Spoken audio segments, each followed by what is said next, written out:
वाह क्या देखा बा।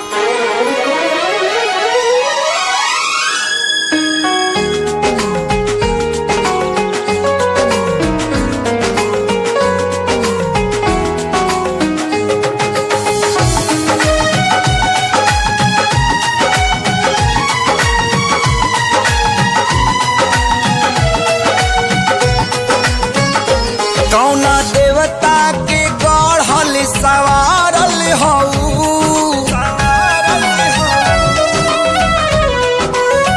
हो कौना देवता के गढ़ल सवारल हऊ हमरे खातिर जमी पे उतारल हऊ तू हरी अखिया बा कैले दीवानाए जाना बड़ू अनमोले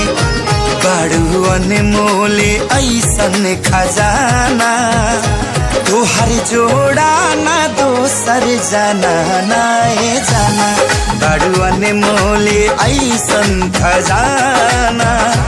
तोहर जोड़ा ना दोसर जाना नाए जाना।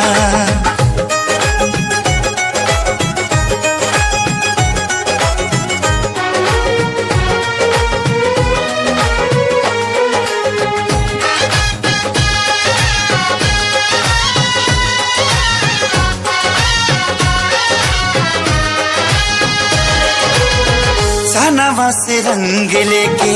चेहरा बनावाले चमक के गोराई गोरे गाल के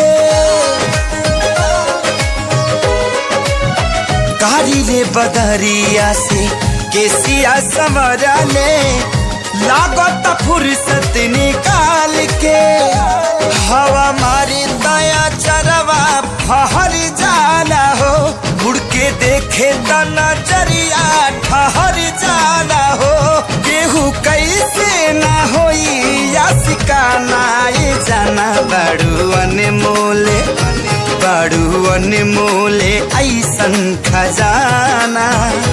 तोहर जोड़ा ना दोसर जाना नाए जाना बड़ू अनमोले ऐसन खजाना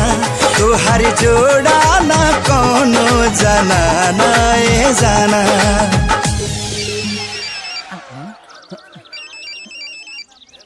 बाबूजी हेलो हाँ बाबूजी से टेयर ले लेना अभी तक ले तो तेल के नहीं ले कहां बड़े लाइन में लागल बनी बाबूजी लाइन में लागल बनी चल जल्दी करे हो।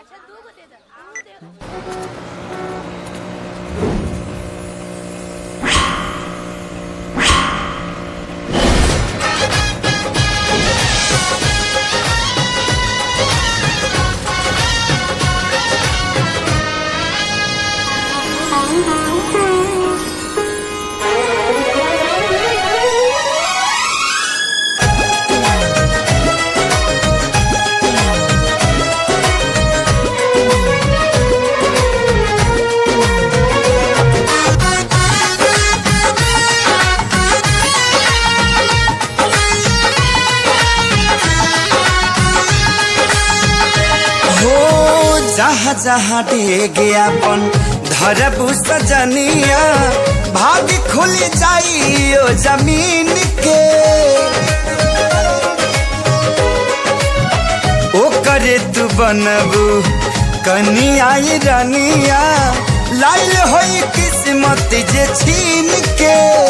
तोहरा नहिया के दिहिया अपना सा चढ़ल दिल के रफ्तारी हद से